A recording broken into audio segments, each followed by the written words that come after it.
And if you don't fight like hell, you're not going to have a country anymore. My fellow Americans, for our movement, for our children, and for our beloved country, and I say this despite all that's happened, the best is yet to come. That was Donald Trump on January 6th, 2021, addressing supporters shortly before some of them stormed the Capitol. Today, he returned to Capitol Hill, but as the presumptive Republican nominee, where he met with GOP House and Senate leaders. Our Nikole Killion joins us now from Capitol Hill. Nikole, what did he have to say today? Well, look, Weija, this was really about trying to rally Republican support both in the House and in the Senate ahead of the November election. Much of the discussion was really centered on coming to agreement on policy, whether that be securing the border, energy policy, the economy. So those were some of the topics up for discussion that the president raised both with House and Senate Republicans, in addition to fielding questions from members. There were times where he did talk about the cases and investigations against him, talking about how the Justice Department, in his view, has been weaponized. According to some sources, he even went so far as to refer to the DOJ as dirty, no-good bastards, although some lawmakers told us they did not necessarily hear him say those comments, but rather he talked more broadly about the weaponization of the Justice Department and this two-tiered system that they feel exists. But that being said, you know, the mood was largely upbeat, according to many members that I talked to. Also, a lot of it was just about, trying to galvanize members and the president expressing support for many incumbents and Republicans down ballot, saying that he will help them, whether that's through tele-town halls and other means to try to win a Republican majority both in the House and the Senate this year. And Nikole, you also spoke with Congresswoman Marjorie Taylor Greene about this visit. I imagine she was quite happy to see the former president, since she is one of his most loyal supporters. Yeah, well, I was going to say more broadly speaking, again, this was about rallying support, but also about mending fences. And so, whether you look at the meeting with House Republicans and Marjorie Taylor Greene, or you look at this meeting with Senate Republicans and the president, shaking hands with Mitch McConnell for the first time in years, this was about trying to bring Republicans together. Marjorie Taylor Greene, as you know, was just behind a recent effort to try to oust Speaker Johnson, and the president did chide her about that during the meeting today. Take a listen. He asked if you were being nice. President Trump saw me. I don't know how he saw me because I was sitting a ways back, and he said, "Hello, Marjorie," and he joked and he said, "Are you being nice to Speaker Johnson?" And I said, and he goes, "Okay, you be nice to him." And then he also said, "She's loyal to me. She shows up wherever I go. She supports me." And he told everyone in the room that I'm very capable, and I always appreciate President Trump. So again, that was her takeaway there. Obviously, more a moment of levity in that meeting. But I also asked her if January 6th came up, simply because this is the former president's first time visiting Capitol Hill publicly since the insurrection. He did not bring that up in the House meeting or the Senate meeting, but certainly the timing is notable. And Nikole, you've been so busy today, as you are every day. You also spoke with former Speaker Newt Gingrich about Trump. What did he say? Yeah, that's right. Well, keep in mind, the former speaker was here on Capitol Hill just yesterday as Speaker Mike Johnson presented this 100-day agenda to Republicans, again, trying to lay the groundwork in the event the former president is elected. But in terms of the former speaker being here at this meeting with Trump, I asked him more specifically about former Speaker Paul Ryan's comments about Donald Trump, because just recently in an interview, Ryan said that he believes that Trump is unfit to serve in office. And so I asked the former speaker his take on that comment. Former Speaker Paul Ryan says the former president is unfit to serve. What do you think? I think I'd be curious if Ryan's going to vote for Biden, who is incapable of serving. We live in a world of finite choices. And I think Trump's a vastly better choice and a vastly safer choice than Biden. But I'd be curious if you get a chance to go ask Paul. Is he going to vote for Biden? Even if the former president is convicted? Oh, it's a fake conviction. That trial was an absurdity.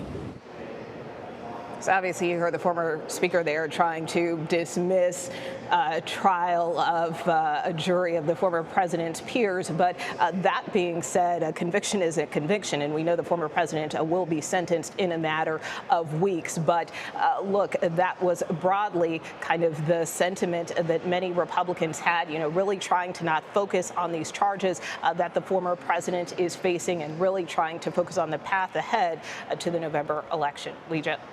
Nikole Killion, thank you, as always. Let's bring in our political panel, Kadia Goba and Daniella Diaz. Kadia is a political reporter for Semafor, and Daniella is a congressional reporter for Politico. Thank you both. It's great to see you. Let's pick up where Nikole left off. I actually want to play a soundbite, I should say, from the former House Speaker, Paul Ryan. I hate the fact that I feel like I got to write in a Republican like I did the last time in 2020. I voted for him in 2016, hoping that there was going to be a different kind of person in office. And I do think character is a really important issue. If you put yourself above the Constitution, as he has done. This is probably easy for Ryan to say because he's not an elected official anymore. And I wonder, do his words matter? Do they carry weight? Does he represent a group of Republicans who are still in Congress? I'm sure he does represent a group of Republicans who aren't in Congress, but I think you hit it on the spot. He doesn't have anything to lose, just like Romney, who's not running for re-election, and other people who have said they wouldn't vote for Trump. I think what we should be paying attention to are some of the lawmakers in those vulnerable 16, 17 lawmakers in those Biden seats who actually haven't said anything, because there are still a bunch of them who haven't come out in favor of President Trump or former President Trump. I think what's most interesting about all of this is it really shows how much the Republican Party has changed in the last 8 years. He was the former speaker. He was the leader of the Republican conference. And now we're seeing him say, Donald Trump is unfit. I've moved on. Other people should too. Of course, the majority of the conference, as we saw today on both sides, still very much support the former president. He was welcomed jovially, as we saw just hours ago. Yes. But it is really telling when, a former leader is saying this about the former president. And what do you make of just the entire episode that we saw? You alluded to the joyful nature. They sang happy birthday to him. They gave him gifts. I mean, clearly, if there is if there are different factions, we didn't really see that today. Yeah, this has been consistent, right? And a path for the past 8 years, how Republicans have been gradually going down this path. There's no doubt he is the leader of the party. They understand the base, that he controls the base. And I think, more importantly, Congress was a mess this season, right? Mm-hmm. So they're leaning on him because, again, he does control the base, and he's actually, throughout convictions, even probably more of a shining light for them than their own colleagues in Congress. And it was really interesting, too. He got the endorsement of Speaker Mike Johnson today, which is crucial, of course, as Speaker Mike Johnson wants to continue to lead the party after November. He was, Marjorie Taylor Greene, someone we just discussed, was trying to boot Johnson as a speaker.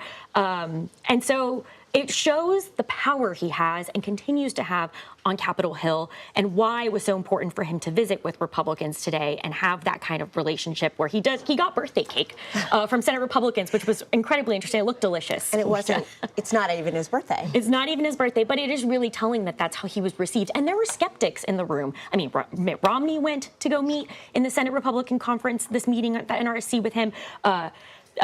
Todd Young. These are members that won't endorse him, and they were still in the room. It's really, really telling. And he had a reunion with Mitch McConnell. I want to remind viewers of something that Mitch McConnell said, where he was back in January 6th of 2021. Let's listen. There's no question, none, that President Trump is practically and morally responsible for provoking the events of the day. No question about it. The people who stormed this building believed they were acting on the wishes and instructions of their president. Okay, guys, that wasn't that long ago. And today we saw McConnell with a very warm handshake with, Trump.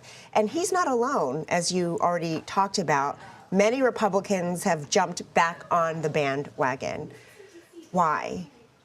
He is the leader of the party. There is no denying. Yeah, it's so striking. And I mean, they look at him as someone that's going to direct them and possibly win them other elections, or if they want to participate in anything when it comes to Republicans. They know that they need that endorsement. What I thought was interesting is that I heard members say that he talked about, coalescing around even members who voted against or voted to impeach him, but yet he has endorsed their opponents. So I'm not sure how that's going to play out. But Republicans need a trifecta if they're going to try to push forward any of this policy. So I imagine that was behind that. I do think it's really important to note, Ija, that they hadn't spoken since 2020. This was the first time that they'd spoken with each other since even before, what happened on January 6th. So the fact that we saw McConnell embrace Trump is incredibly telling. He's not going to be leader after November. He's already said he's not going to do that. But it is a sign that he plans to support the president going into November and in an effort to beat Joe Biden.